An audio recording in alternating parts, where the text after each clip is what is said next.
Ahora vamos a la siguiente. Perfecto, y ahora sí te paso, Vero.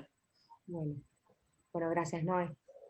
Bueno, vamos a hablar un poco del manejo de las situaciones de emergencias y el manejo en agudo de estos pacientes. Y bueno, acá les cuento que Juan, ya le pusimos un nombre, concurre a la consulta junto con su mamá porque tuvo 3 vómitos, está algo decaído y en las últimas horas se agregó somnolencia. La mamá intentó darle 2 veces, como le habíamos indicado nosotros, la fórmula y bueno, ha vomitado de todas maneras. Entonces, al interrogatorio surge que ha estado en contacto con un primo que cursó una gastroenteritis, esto no fue en pandemia, una gastroenteritis en la semana pasada. Entonces, ¿cuál es la mejor conducta en este momento? Bueno, ya que el paciente está en buen estado general, lo que se hace es tomar una muestra de laboratorio, se pide amonio, se pide láctico, un estado de base y una glucemia, y con esos resultados vamos a decidir si lo internamos o no. La segunda opción es, se indican antieméticos, ondansetron, y bueno, se indica a la mamá que reciba una que intente darle una fórmula, y bueno, vemos, los ponemos en la sala de espera a ver si tolera. La tercera situación es, se dice en observación y llamamos a un especialista. Estamos buscando el número de hermano y para llamarlos. La cuarta situación es, lo internamos, y tomamos un laboratorio con aminoácidos, le colocamos un plan de hidratación y evaluamos el estado. Todos contestaron excelentemente bien.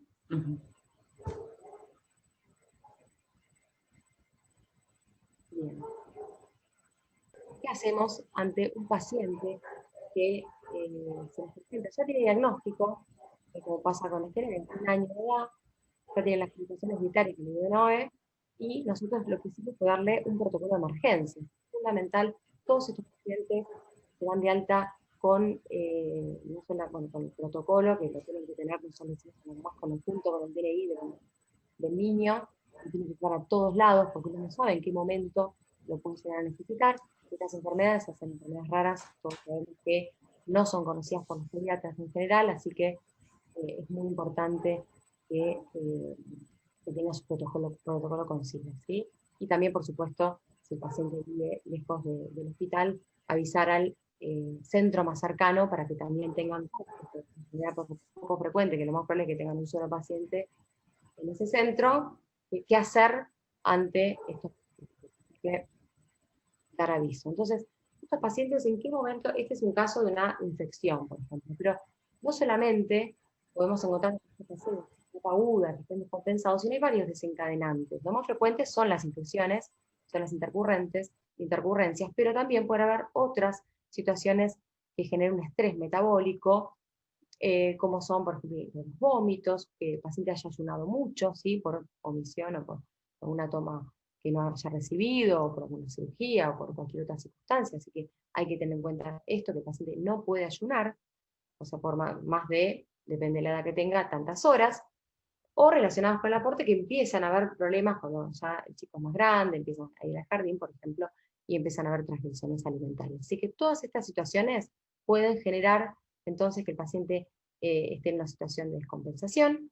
Los signos son bastante inespecíficos, somnolencia, vómitos, decaimiento, no hay nada que, que sea patognomónico, pero un dato importante que me parece importante hablar en este momento es que nosotros nos pasaba muy frecuentemente con un paciente particular, es la ataxia.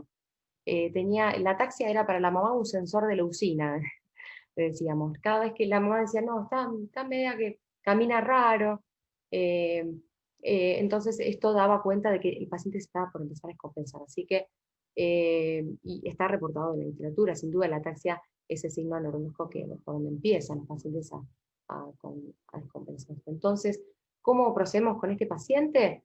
Dijimos recién, la madre intentó dar la fórmula, vomitó, el paciente ya tiene algún signo neurológico, por ejemplo, esta somnolencia, entonces claramente el paciente tiene que estar internado, se tiene que colocar un acceso vascular, ¿sí? Se tiene que ayunar, por supuesto, en este momento, y colocarle antiemético sería también una opción, porque así podemos utilizar la vía oral. Y por supuesto le pedimos laboratorio.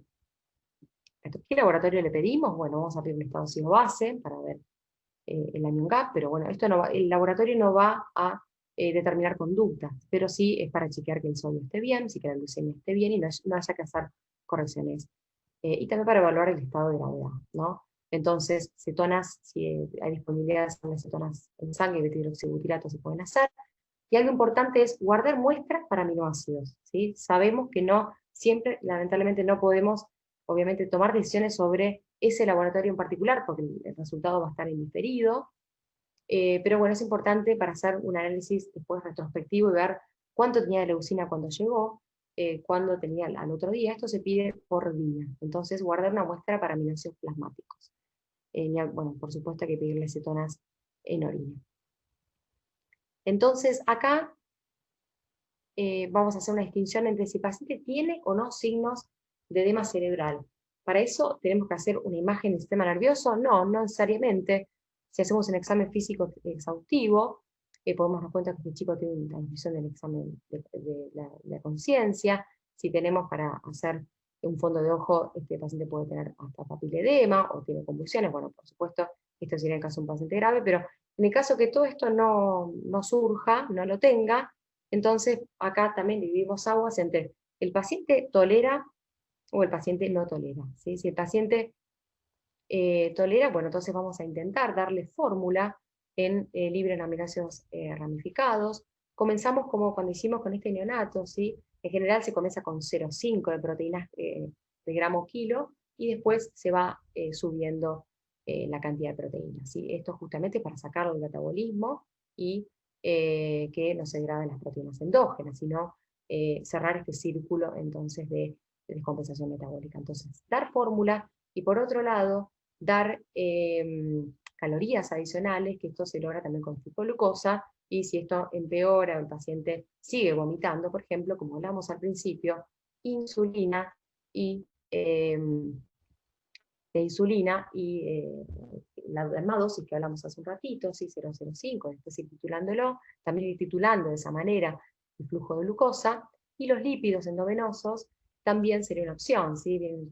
Sería al 20%, se comienza con una dosis de 1 gramo kilo, hasta llegar a 2 gramos. Entonces, si estamos en otra situación donde el paciente está más grave, ya tenemos signos de edema cerebral, bueno, ahí tenemos que llamar a la unidad de cuidados intensivos, ir llamando a nefrología, pedir una imagen nerviosa, pero esto no es algo urgente, esto se tiene que hacer cuando el paciente esté estable, y bueno, en situaciones de edema cerebral, la indicación es la hemodiálisis o alguna técnica de detoxificación extracorpórea, y sin duda este paciente tiene que tener sí o sí una vía central para poder tomar todas estas conductas. Bien. Bueno. Vuelvo a insistir, los suplementos de valina y leucina se tienen que dar temprano. ¿Dependemos de los resultados aminoácidos plasmáticos? Sí, dependemos de estos resultados, pero siempre el análisis lo vamos a hacer en forma retrospectiva. Las conductas las vamos a tomar, quizá si tenemos un laboratorio que nos puede pasar las muestras rápidamente, quizá lo tenemos al otro día, y ya tomamos conducta el día anterior y vamos corrigiendo. Así hacemos con los aminoácidos, pero es fundamental tener estas determinaciones sí o sí. O sea que el centro donde el paciente se trate tiene que tener un laboratorio especializado, ¿sí? Ahí está la complejidad de esta enfermedad. Entonces, los controles de laboratorio que le voy a ir haciendo a este paciente a medida que pase el tiempo van a ser las cetonas en orina. Bueno, lo ideal serían los controles diarios de aminoácidos, como hablamos recién, y sin duda no nos olvidemos de tratar la causa subyacente. Si el paciente tiene una infección, manejarlo en forma más agresiva, dar antibióticos precozmente, tomar cultivos, porque si no tratamos la causa subyacente, el paciente va a seguir en estado de descompensación. ¿Cuáles son los criterios cuando el paciente dijimos, bueno, ya el paciente se puede ir de alta? Bueno, ya el paciente no tiene cetonas, tolera adecuadamente, y los niveles de aminoácidos son aceptables. ¿Por qué dice aceptable? Porque demora en descender los valores de aminoácidos, y es importante saber que los aminoácidos no van a estar en un rango normal, quizá en un rango normal alto, y es muy difícil llegar entonces a que estos pacientes tengan aminoácidos completamente normales. Así que ese es el motivo por el cual dice aceptables. Bien, el mismo paciente, les muestro esta situación, el mismo paciente va evolucionando, este tiene un laboratorio con 731, el bicarbonato es de 14, un cloro de 102, esto es para que saquen cuentas, una glucemia de 63, una urea elevada, a pesar de que ya hicimos unas horas de el plan de hidratación, cetonas 3 cruces, una creatinina de 0,32, un sodio de 132, el paciente presenta somnolencia marcada y recibe entonces, en ese momento, ya lo habíamos internado, le pusimos un flujo de glucosa adecuado para la edad, 8 miligramos kilo minuto, y lo cubrimos con antibióticos de amplio espectro por sospecha de una infección. Entonces, ahora la pregunta es, ¿cuál es la mejor conducta a tomar en este momento? La primera opción dice agregar al tratamiento insulina endovenosa a dosis de 0,05 e ir titulando un flujo de glucosa con el objetivo de lograr anabolismo. La segunda opción es derivarlo a unidad de cuidados intensivos. La tercera, comunicarse con el servicio de nefrología por eventual necesidad de una técnica de reemplazo renal. La cuarta, asegurar vía aérea y colocar una vía central.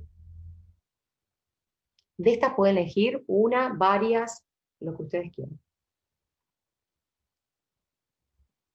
Muy bien.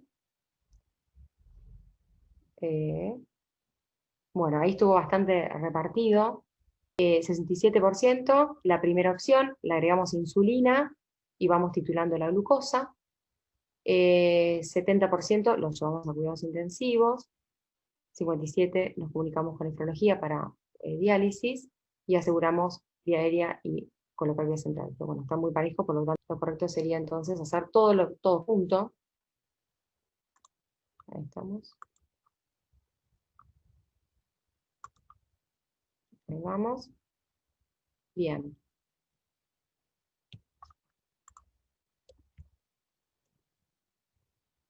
Bien, esto es más que nada, este caso clínico más que nada lo pusimos para poder hablar un poco más de las técnicas de detoxificación extracorpórea, ¿sí? Que podemos necesitar en el caso que el paciente tenga signos de edema cerebral, ¿sí? Bien, y para eso acá están anotadas las tasas de depuración de diálisis. Entonces, estos son la cantidad de líquidos entonces, que por minuto se intercambian y la que presenta, por ejemplo, el ECMO es la que más intercambio presenta, 170 a 200 mililitros por minuto, la hemodiálisis 10-30, el hemofiltro por bomba 10, o sea que es equivalente a la hemodiálisis, por lo menos en cuanto a la tasa de depuración, y la diálisis peritoneal es bastante baja, 3 a 5, y bueno, no es una técnica que se recomiende para graduarse. Entonces, para eso tenemos que entender cuáles son las sustancias que se pueden dializar, que son dializables. Bueno, el peso molecular de los aminoácidos ramificados bajo permite entonces que sea muy similar a la tasa de eliminación, muy similar a la urea, por lo tanto, las técnicas de diálisis van a ser parecidas a la insuficiencia renal que se utilizan. Bien, la técnica de elección sin duda es la hemodiálisis, ¿sí? Pero bueno, tiene algunas desventajas, la verdad que hay pocos reportes sobre cuál es la mejor técnica, pero siempre son reportes de casos. Lo que tenemos que tener en cuenta es que con la hemodiálisis desciende rápidamente los niveles de leucina y eso hace que a largo plazo se dé la ventaja de evitar las complicaciones agudas y crónicas.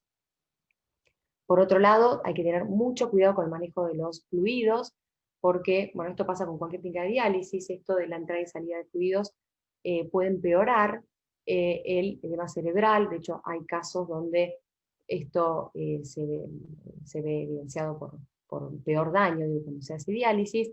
Y algo muy importante es que la diálisis es intermitente. Entonces, por ejemplo, lo que nos dice el servicio de nefrología en nuestro hospital nos dice, bueno, yo puedo dializar a este paciente 2 horas por día. Entonces, es muy frecuente que haya un rebote, un aumento de leucina posterior a las horas de la diálisis, entonces hay que tener en cuenta esto, ¿sí? Pero sin duda es una medida, por supuesto, excepcional, cuando ya el paciente tiene un gran compromiso del sistema nervioso. Bien, ahora le paso el mando a Noé, que nos va a contar sobre el monitoreo nutricional.